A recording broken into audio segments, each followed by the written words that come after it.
Welcome back. If you've just joined us, you're watching the news at 10 live on Channels Television. A reminder of our top stories. At least 27 people killed and over 50 injured in twin bomb attacks in Mubi, Adamawa State. Workers across Nigeria renewed demand for better welfare as they join their counterparts around the world to mark World Labour Day. Federal government restates commitment to increasing national minimum wage. Speakers at the platform in Lagos challenged Nigerians to fully participate in the democratic process to ensure faster national transformation. And 9 people, including a priest, killed in a church in the Central African Republic.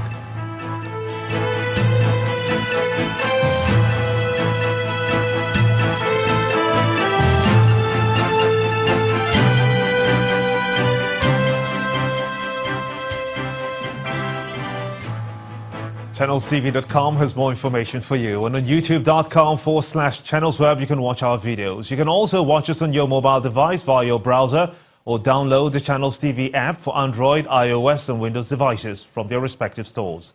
Besides giving you access to news and updates on the go, the Channels TV and Channels 24 app have an eyewitness feature that you can use to share those pictures, videos or news of happenings around you. Just install the app, then tap and swipe to reveal the menu and follow the instructions. And here are some of the pictures you sent to our eyewitness portal. Let's begin with this image from Woji in Port Harcourt, the River State capital, showing smoke taking over the whole space. Our eyewitness reporter is worried that this may cause indiscriminate pollution of the air. He alleges that the pollution has continued since last week. He's asking relevant agencies to halt this trend because of its immediate and long-term effects on the residents. Next is this video from Iwo Road in Ibadan, the Oyo State capital, showing people whom our eyewitness reporter describes as youth selling their wares during gridlock to make ends meet. He commends the efforts of the youths who defy the danger to meet their needs rather than resorting to social vices. He's asking the government and individuals to find ways of improving the lives of the people and the future of the country. And finally is this video from Berger area of Lagos, showing people standing dangerously on a moving truck. Our eyewitness reporter is worried about the chances of survival of these people in case of any road mishap. He wants men of the Federal Road Safety Corps to discourage this practice. We do sincerely thank you for sending in these pictures and videos as we urge you to continue with it.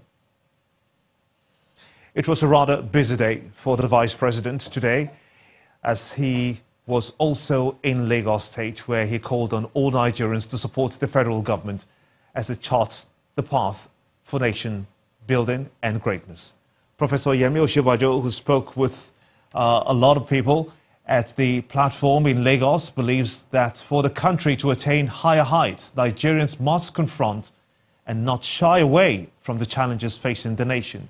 The event was the annual conference of the Covenant Christian Center, which has as its theme, Get Involved. As government, our business is to create the environment for entrepreneurs to do business, to work on access to cheap credit, and on providing the infrastructure, especially power and greater broadband penetration. But the task of nation building is never done. The builders confront new problems every day. Today, we are confronted with the remnants of Boko Haram, with farmer-herdsman clashes, with the potential of ethno-religious conflict. We have to feed ourselves. We have to provide millions of new jobs, as every day more people are added to the population. The job of the builder is not to complain or to escape, but to confront and to resolve. But what we can do together to ensure that we don't spend the rest of our days looking forward to the past, frozen by inaction. We must not do the same things over and over again while hoping for better results. I believe the solution is in building that Nigerian bridge. The bridge will not be one that is built of steel or bricks or mortar. It is one that will be built of the strongest materials of all: our will to excel as Nigerians, our commitment to build a new society, men and women of a new Nigerian tribe. Vice President Yemi Osinbajo, and indeed, if Nigeria must experience change that is being clamored for, then the country needs to refocus on its politics and approach the governance. This, in turn, would require a new kind of leadership with the requisite knowledge, skills and mindset to chart a new course. This formed the focus of the discussion by other speakers at the platform, where it was agreed that it would require the involvement of everyone to bring about leadership revolution in the country. Get involved, things are going to change. Expectedly, the auditorium at the Covenant Place is filled with Nigerians, mostly young ones, obviously desirous of a new dawn for the country. We need just 10 million people to make a difference today. The visionary, Pastor Pt.2 Oyemade, takes to the podium to set the tone for the day's theme, Get Involved, a clarion call for everyone. The power to change the course of this nation lies not only in you pointing to the leader, but the truth is there is an office, all right, a role for leaders, but an enlightened and engaged, all right, citizenry there can make great impact in transforming this nation. We could say, in other words, citizens who are educated and actively participating in the political affairs of their nation, the system through which good leaders are elected and held accountable. Several of the speakers are individuals who are involved in politics or who are nursing political ambition. Among their aspirations is the emergence of a new political class that will steer the country away from discredited ideas, attitudes and practices. We have a choice between dinosaurs and deliverance. If we continue to be led by these dinosaurs and the people they endorse, the sunlight of our hopes for Nigeria will continue to be blotted out by the dark clouds of incompetence, corruption, economic illiteracy, and primitive tribalism. That's not what we want.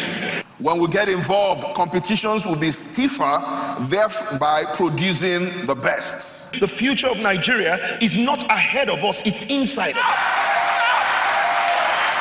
But for the desired change to happen, Nigerians must understand their constitutional rights and responsibilities, both as leaders and the governed. Your constitution is what defines you as a nation.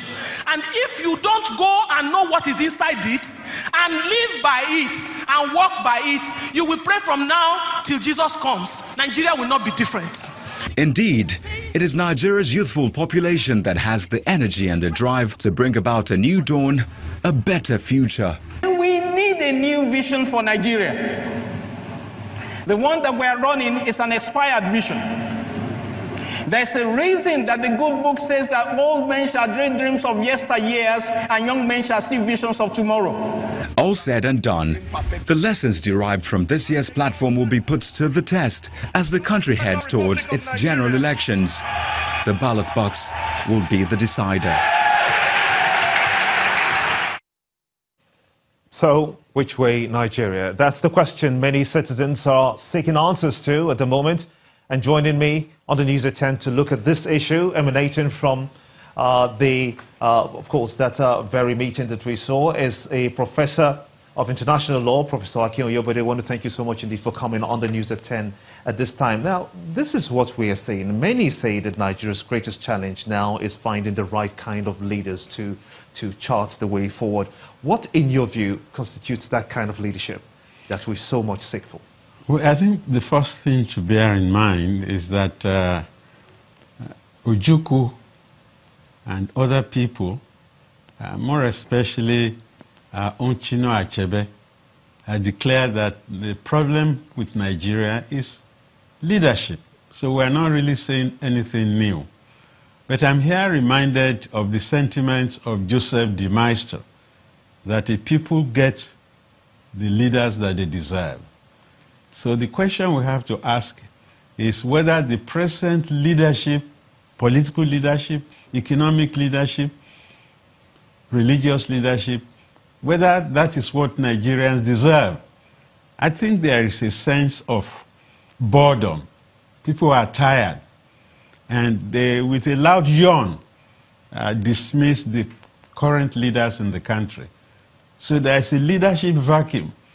People are seeking new leaders who might ask the right questions and supply appropriate answers. That is why I heard one of the participants saying that we don't need dinosaurs for leaders. Look at the world around you. Macron is in his 40s. Trudeau is another young leader of Canada. Even the North Korean leader is just 33. So are the older people the problem? Well, my children say that they don't trust anybody over 50. I'm in the same age bracket as Muhammadu Buhari. I've retired. We don't need geriatrics in charge of our affairs. The world is changing around us, and it's amazing. In fact, I saw the footage of trade unions parading as if they were in the colonial times when we were asked at Empire Day celebrations to go on a march past before the imperial power. Now you find trade unionists saluting the ruling class. And the way they are doing it here in Nigeria is a little bit problematic. Because I remember in my own student days in Kyiv, in the Ukraine, that workers went on the streets carrying their placards, not that they are herded to a stadium to doff their caps at members of the ruling class who are at the podium reviewing the parade.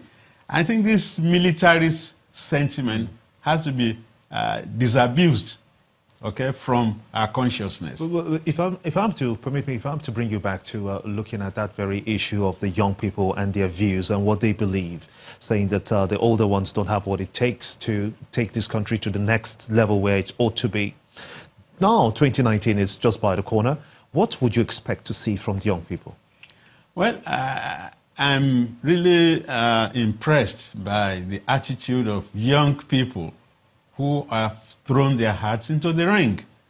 But many of them lack the wherewithal in terms of naira and kobo to put up a stiff contest, because they seem to have been schemed out of contention because they lack the means to sustain the type of campaign that Nigeria is used to. So I think we have to recognize that it's the young people who have greater interest in their future, and we should not use old methods, old arguments, and old people to resolve the problems of Nigeria. That, for me, is mistaking the issues. We need young who are effervescent in their thinking, who have ideas, who have novel solutions to the problematic of Nigeria. I think that would be a very good beginning to find a Nigerian president who is maybe in his 40s, at least not older than 50. But you bring 80-something-year-olds and all sorts of geriatrics to be in charge. That's a recipe for stasis, stagnation, and in fact, disaster.